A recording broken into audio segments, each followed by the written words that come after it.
Welcome to a Healing Peace podcast. My name is Kimir Baker.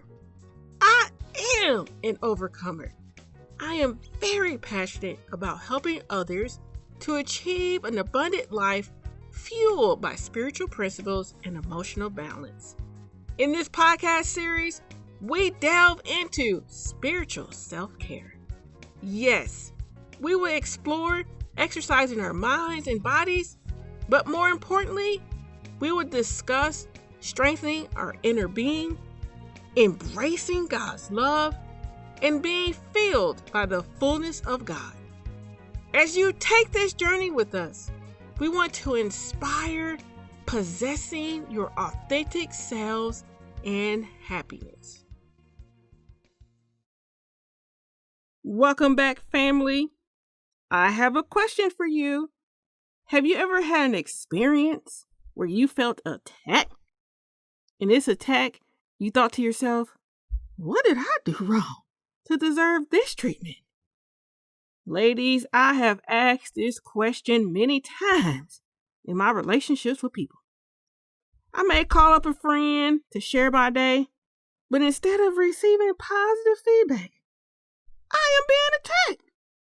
Perhaps I used the word incorrectly and the person just went off. Later on, the person sometimes, not all the time, but sometimes they'll return. And they'll tell me, girl, I'm so sorry. I just had a bad day. And in my bad day, I took it out on you. Being you understand the bad day situation. You had your plenty bad days. You can't always point the finger. But then it happens over and over again. What do you do? Now, I'll be honest and say that in my past life, since I'm an emotional person, I sure would, after a while, blow up in return. And boy, would that be a hot mess. Basically, I decided to hurt the person as they hurt me. I'm not going to take this abuse. I will tell myself, I don't deserve this. In fact, how about you? How would you feel if the tables were turned? With this type of thinking, it causes more problems. Since we are highlighting our wonderful Moving Beyond Emotional course, I want to bring to your attention our audio lesson from Understanding Hurting Those Who Hurt Us, which is taken directly from our podcast series. I'm smiling on this end because I get to share about a course that we put together, and I really love and enjoy and appreciate those who worked with us to come up with this curriculum. I digress. Anyways, I'm going to play a part of the course, and I want you to listen because in the audio, it reveals the reasons why we retaliate, why we hurt those who hurt us. It also discusses Jesus overcoming evil. After the highlight, keep listening as I have some great tips on how we too can overcome evil with good. This is our third installment of exploring women's responses when people or life experiences hurt us. As we move forward, we are tied for the third top response. Well, the number 3 tied response is we hurt those that hurt us. Hurting those that hurt us is pretty self-explanatory. We respond to a person with the intention to hurt them just as much as they hurt us. We respond to the person in anger, sometimes even with harsh words. We may be overly defensive and remain guarded. We also, most of the times, do not understand or recognize how our behavior contributed to the conflict. We may devise plans to retaliate. We quickly reveal the faults in the other person. And we may secretly even wish the other person harm. how does hurting others come up in our lives with God in our walk with Him? We may be unable to extend grace, love, and mercy to the offender. How do people in the Bible respond for being hurt? What happens when things ain't working out? And I'm going to go to a deep story in the Bible. I mean, it really does encapsulate this to a T. And so work with me. I want to talk about Judas and Jesus' relationship. In John 12, John notes that Jesus was anointed by oil for his forthcoming burial. In response to Jesus' anointing, Judas asked, why? Why was the oil not used and sold for a profit? Jesus says, hey, we know you a thief, man. We know you've been helping out in the money bag. Let me rephrase, not Jesus. I got my J's mixed up. It was John. John made the statement, hey, I know Judas is a thief. He be helping himself out in the money bag. In other gospels as well, it reveals that as soon after Jesus' anointing, Judas left. He bargained with the Pharisees for money to turn him over. Most, like my logical conclusion, would be that Judas was motivated by money, and that's why he just betrayed Jesus. Another reason could be that he was dissatisfied with Jesus' missionary work, meaning, hey, why everybody looking at Jesus, not looking at me? But whatever was going on with Judas, it forced him to respond to his hurt by retaliating and wanting to hurt Jesus in return. Simply, it was hurt gone wrong. The Gospels also tell us that Satan prompted or entered Judas. Once this happened, he went and he betrayed Jesus. I'm highlighting this because I want you to consider for a moment that sometimes when we respond by hurting those who hurt us, we are filled with Satan lies. Ooh, he be lying to us. And the consequences of that, like we turn around and hurt other people.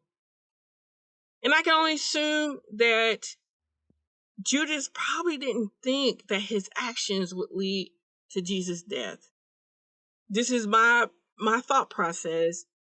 I'm thinking that he probably just thought that they would kind of like pump their chest up at Jesus and say, okay, you just arrest him and you will let him go. Once he was freed, Judas could say, hey, I taught Jesus a lesson. He needed to be put in his place. I'll tell you guys, when we retaliate, sometimes, I'll be honest, sometimes we just try and teach the other person a lesson. Most likely that lesson is you need to value me. I deserve to be treated better. I want you to understand what I just went through. Ooh, how many times have I done that one?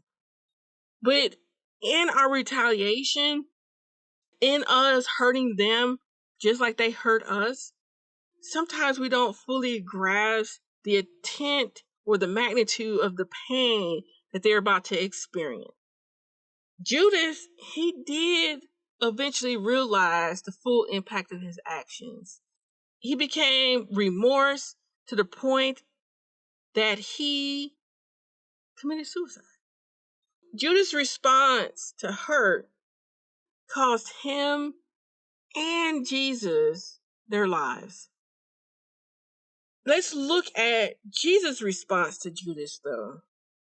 During the Passover meal, Jesus was deeply distressed because he knew Judas was about to betray him. These J's getting to me. I'm going to get them out.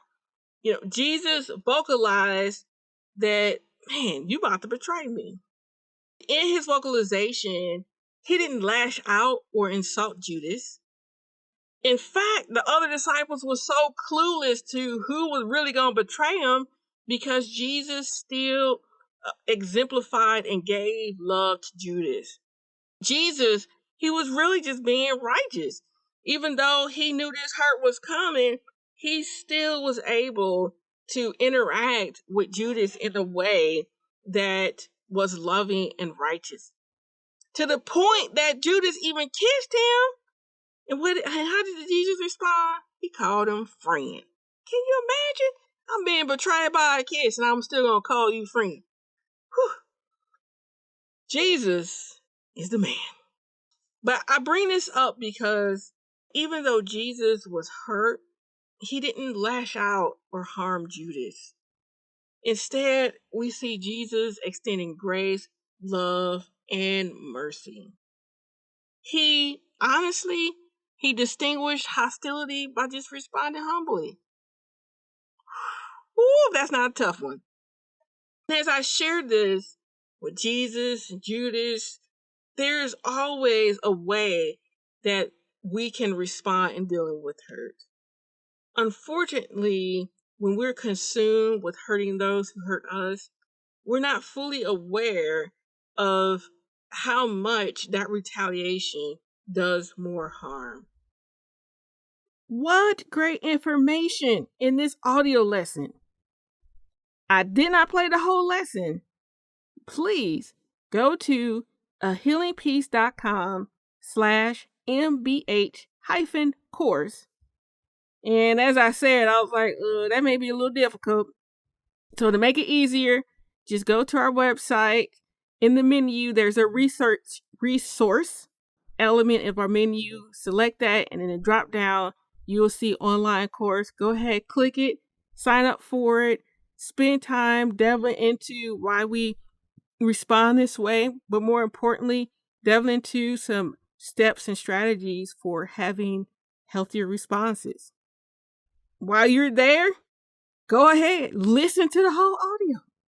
Like I say, I only played a snippet. All right, I'm getting all carried away. As I promised, let's get into some strategies for overcoming evil with good.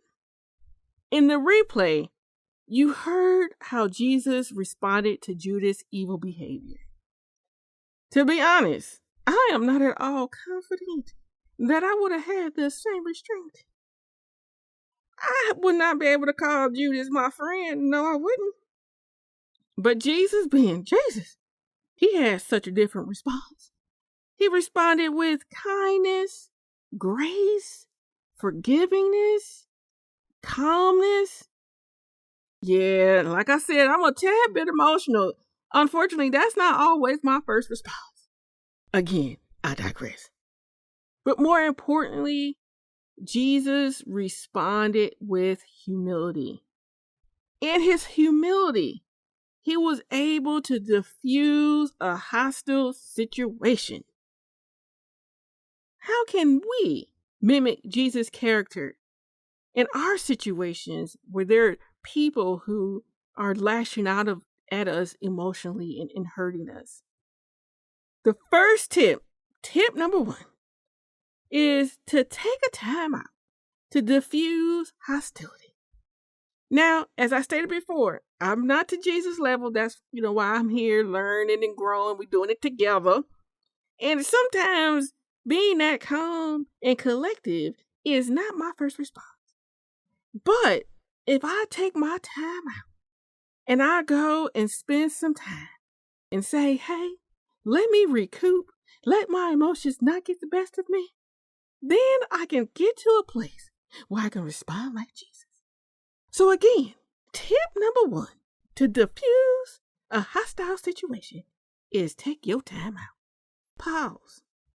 And in this pausing, you may just have to be honest with the person and tell them, hey, I just need some time to process what just happened. Can you give me a moment? I will call you back tomorrow, girl, and we'll finish this conversation. Sometimes you got to do those little things to take care of yourself. Now, this is important. While you taking that time out, remember to breathe. Sometimes those emotions get going and we forget to breathe. So go ahead, time out, breathe. And this leads to my tip number 2. In your time out period, pray during this time. I don't want you going back and forth thinking about how they done you wrong and you didn't deserve to be treated like that. Unfortunately, when we find ourselves stuck in that way of thinking, all we're doing is getting more angry, anxious, and we're constantly thinking just crazy things about the person. How do we stop this? Spending time in prayer. And you know who did a great job doing this? Of course, it's Jesus. In episode 2, I believe, of this series, we talked about how Jesus went and prayed through things in the Garden of Gethsemane. Well, he didn't stop there. His journey was intense from that time moving forward.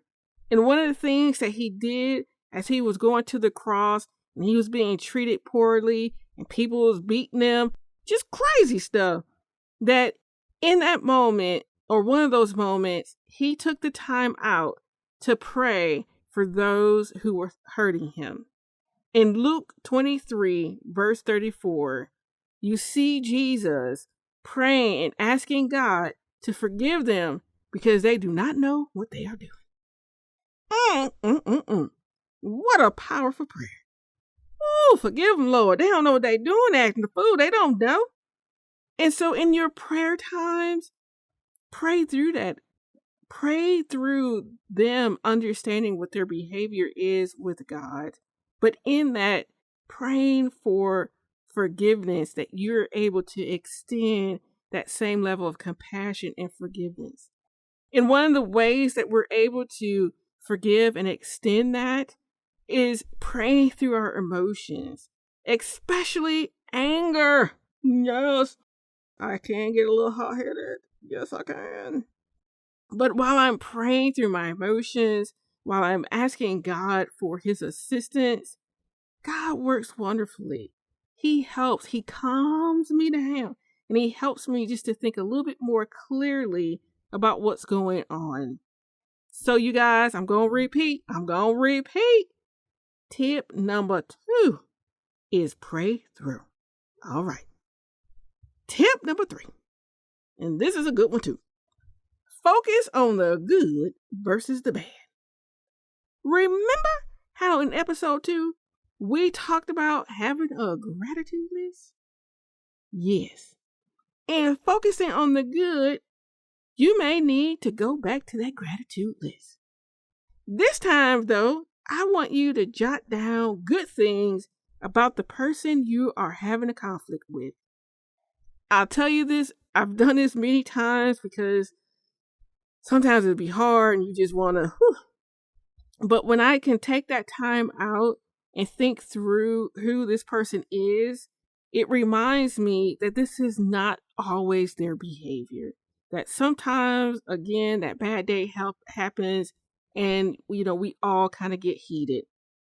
So spend time remembering the person's good. Tips 1 through 3 are small things that you can do to ensure that you're overcoming evil with good. And as I say this, you may be like, Khmer, but does this apply to them people who just constantly be pushing your buttons and who constantly just try to harm you? It does, because when you're not fueling their evilness and you're not getting all up in their face, screaming back at them, you have the opportunity to overcome evil with good. I saw this quote earlier that stated that you cannot overcome evil with evil. And as I say this as well, for those who are in relationships where you're constantly being harmed and hurt, get help. Find a support group where you can dig through the complexities of the relationship so that you're not taking on abuse. All right, now, as I stated before, tips 1 through 3 are great.